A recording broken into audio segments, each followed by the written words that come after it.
Hi children, எல்லோரும் எப்படி இருக்கீங்க? நல்லா இருக்கீங்களா? இன்றைக்கி ஸ்ரீ லலிதா கதை நேரம் பகுதிக்கு போகலாமா? நம்ம ராமாயண தொடர் பார்த்துட்ருக்கோம் இல்லைங்களா? அன்றைக்கி 21வது பாகத்தை நம்ம பார்க்கலாம். அதுக்கு முன்னாடி ஸ்ரீராம பெருமான மனதார ஒரு முறை பிரார்த்திக்கலாம். ஸ்ரீராம ராம ராமேதி ரமே ராமே மனோரமே சகசரநாம தத்துல்யம் ராமநாம வரானனே. ஸ்ரீராம் ஜெயராம் ஜெய ஜெயராம். நாம் போன பகுதியில் 20வது பகுதியில் நாம் என்ன பார்த்தோன்னா, சூர்பனகை வந்து ராம லக்ஷ்மணர் பார்த்து என்ன திருமணம் செய்துக்கணும் அப்படின்னு கேட்டிருந்தா இல்லையா? அவங்க 2 பேரால் அவமானப்படுத்தப்பட்டா இல்லையா? கோபத்தில் லக்ஷ்மணர் சூர்பனகையோட மூக்கை அறுத்துட்டார். அதில் நம்ம முடிச்சிருந்தோம். இப்போது அந்த மூக்கற்பட்ட சூர்பனகை இருக்கா இல்லையா? அவள் வந்து அழுதுகிட்டே இலங்கைக்கு திரும்பி ஓடி வாரா. ஏன்னா இலங்கையில் யார் இருக்கா? இவளுடைய அண்ணன் ராவணன் இருக்கார் இல்லையா? அவர்கிட்ட எல்லாம் சொல்கிறதுக்காக வேண்டி ஓடி வாரா. ரொம்ப அழுதுகிட்டே ஓடி வாரா. அங்கே ஆட்சி செய்து கொண்டிருந்த அவங்க அண்ணன் ராவணன் இருக்கார் இல்லையா? அவருடைய அரச சபையை அவள் வந்து சேர்ந்துட்டா.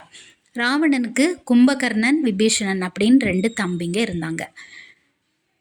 இவருடைய மகனுக்கு பேர் இந்திரஜித் அப்படிங்கிற ஒரு பையனும் இருந்தார். இவங்களோட விபீஷணன் அதாவது இவங்களுக்கு ராவணனுக்கு 2 தம்பி இருக்காங்க இல்லையா? ஒருத்தங்க விபீஷணன், ஒருத்தங்க கும்பகர்ணன் இல்லையா? அந்த விபீஷணன் மட்டும் அரக்கர் இயல்புக்கு மாறாத, அரக்கருடைய குணங்களுக்கு மாறாக நல்ல குணமுடையவராக இருந்தார் விபீஷணர். ராவணன்கிட்ட போன சூர்பனகை என்ன பண்ணால், ராமலக்ஷ்மணர்கள் வந்து என்னை ரொம்ப அவமானப்படுத்திட்டாங்க. அது மட்டும் இல்லாமல் லக்ஷ்மணர் வந்து அவருடைய வாளால் என்னோட மூக்கை வந்து வெட்டிட்டாரு அப்படிங்கிற அதையும் சொல்லி ரொம்ப அண்ணங்கிட்ட சொல்லி அழறா. இப்போது தங்கை அழறதை பார்த்து ராவணன் வந்து ரொம்ப பதறி போயிட்டான். அவன் உடனே கோபம் வந்துருச்சு அவனுக்கு. என்ன நடந்தது அப்படின்னு சொல்லி விசாரிக்கிறான். உடனே சூர்பனகை சொல்கிறா, அவள் வந்து உண்மையான காரணத்தை அவள் சொல்லலை, அதுக்கு மாறாக ஒரு பொய்யான காரணத்தை அவள் சொல்கிறா. என்ன சொல்கிறான்னா, அண்ணா உன்ன மாதிரியே நானும் வந்து அழகை ரசிக்கக்கூடியவ, அது உனக்கு தெரியும். கோதாவரி நதிக்கரையின் அழகை வந்து ரசிச்சுட்டே நான் என்ன பண்ணேன், மகிழ்ச்சியோட பஞ்சவடி அப்படிங்கிற ஒரு இடத்துக்கும் நான் போயிருந்தேன். அங்கே அழகான ஒரு பூந்தோட்டத்துக்கு நடுவில் ஒரு ஆசிரமத்தை பார்த்தேன். அங்கே அழகே வடிவான ஒரு பெண்ணை பார்த்தேன். அவள் வந்து ராமரை பார்த்தேன், லக்ஷ்மணர் பார்த்தேங்கிற எதுவுமே சொல்லலை. அங்கே அழகே வடிவான ஒரு பெண்ணை பார்த்தேன்.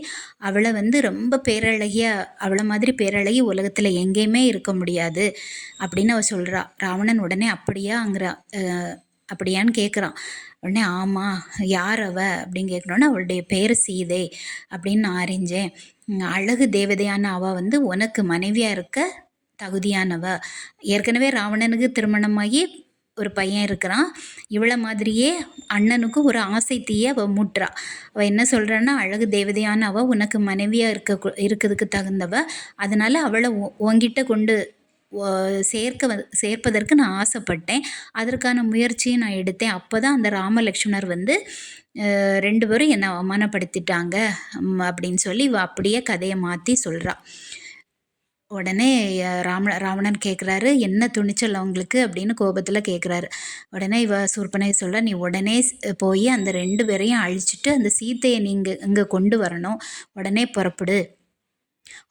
உடனே புறப்பட்டு போய் உன்னுடைய தங்கையாகிய என்னை வந்து அவமானப்படுத்தின அந்த மனிதர்களை வந்து ராமர் லக்ஷ்மணரை நீ பழி வாங்கணும். அப்போதான் என்னுடைய மனசு சமாதானம் ஆகும். அது மட்டும் இல்லாமல் அந்த சீத்தையும் இங்கே கொண்டு வர முடியும் அப்படின்னு ராவணனுடைய மனசில் ஒரு ஆசை தீயை வந்து இவன் மூட்டி விட்டுட்டு இருக்கிறான். சூர்பனையோட இந்த சாதுரியமான அந்த பேச்சு வந்து ராவணனுடைய உள்ளத்தில் சீதையை பற்றிய ஒரு எண்ணமும் ஆசையும் வளர்ந்துருச்சு. ஆசை வந்து அவனுக்கு அதிகரிச்சுட்டு போகும்போது அவனுடைய அறிவும் மங்கிடுச்சு. நொடி பொழுதில் அவன் என்ன பண்ணனா, அவனுக்கு மனசில் ஒரு திட்டம் வந்தது. அந்த திட்டத்தின்படி என்ன பண்ணான், தன்னுடைய மாரீசன் அப்படின்னு ஒரு அவனுடைய மாமனுக்கு பேர் மாரீசன்கிற ஒரு அரக்கன். அந்த அரக்கன் யாருன்னா, முன்னாடி விஸ்வாமித்திரர் யாகத்தில் தடையாக இருந்தான் இல்லையா மாரீசன், அவன் தான் இவனுடைய மாமன். அவனை வந்து உடனே அழைச்சி வர செய்கிறான். தங்கை வந்து சூர்பனகையை சமாதானப்படுத்தி அவளை வந்து அவனுடைய இருப்பிடத்திற்கும் அவன் அனுப்பி வச்சுட்டான். மாரீசனுடைய இருப்பிடத்துக்கு அனுப்பி வச்சுட்டான். உடனே ராமன் மாமன் மாரீசன் என்ன பண்ணா, ராவணன் சபைக்கு, அரச சபைக்கு வந்து சேர்ந்துட்டான். உடனே மாமன் மாரீசனோட ராவணன் வந்து கலந்து ஆலோசிக்கான். என்னென்னா சீதையை கவர்ந்து வருவதற்காக வேண்டி அவன் ஆலோசித்து அவனுடைய திட்டத்தை பற்றி மாமன்கிட்ட சொல்கிறான். உடனே அந்த மாரீசன் வந்து சொல்கிறான், முதல்ல அவன் வந்து அதுக்கு உடன்பாடு தெரிவிக்கலை, அதாவது சம்மதிக்கலை. வேறு ஒருவன் மனைவியை வந்து நாம் கவர்ந்து வருவது வந்து நம்முடைய அரச மரபுக்கு அது அழகு இல்லை அப்படின்னு சொல்லி மருமகை ராவணனுக்கு அவன் சொல்கிறான். ராவணன் சொல்கிறான், என்னுடைய தங்கை சூர்பனகையை வந்து ராமர் லக்ஷ்மணர்கள் அவமதித்து அவளுடைய மூக்கையும் வந்து செதைச்சிட்டாங்க. அந்த செய்தியை அதுக்காகவே அவங்கள நம்ம பழி வாங்கணும். நாம் அதுக்கு பதிலாக சீதையை வந்து சிறையெடுத்து வரணும் அப்படின்னு சொல்லி அவன் ரொம்ப உறுதியாக சொல்கிறான். அப்போது உடனே மாரிசன் வந்து நினைக்கிறான், இதுக்கு மேலே நம்ம ராவணன் பேச்சை வந்து எதிர்த்து பேசினா அவன் கையால் சாக வேண்டி இருக்கும். அதை விட ராமருடைய கையால் அவர் எய்தக்கூடிய அந்த அம்புனால் சாவது எவ்வளவோ மேலு அப்படின்னு மாரிசனே அவன் நினச்சிட்டான். உடனே ராவணன் அவனுடைய திட்டத்துக்கு சம்மதிச்சுக்கிட்டு அவன் சொன்ன மாதிரியே பஞ்சவடிக்கு போய் சேர்ந்துட்டான். ராவணனும் அவனோட போய் ஒரு இடத்துல மறைஞ்சு நிற்கிறான். இப்போ இந்த பகுதியில் இதோட முடிச்சுப்போம். அடுத்த மீதி பாகங்களை அடுத்தடுத்த பகுதியில் நம்ம பார்க்கலாம். நம்முடைய சேனல் உங்களுக்கு கதைகள்லாம் பிடிச்சிருந்துன்னா நம்முடைய சேனல் சப்ஸ்கிரைப் பண்ணுங்கள், லைக் பண்ணுங்கள், ஷேர் பண்ணுங்கள். ஸ்ரீலலிதா கதை நேரம்ங்கிறது நம்முடைய சேனல் நேம் தான். இதில் moral stories, devotional stories, maths game, general knowledge points இதெல்லாம் வந்துட்ருக்கோம். இனி அடுத்த பதிவில் உங்களை எல்லாம் மீட் பண்ணுறேன். நன்றி, வணக்கம், பாய் பாய்.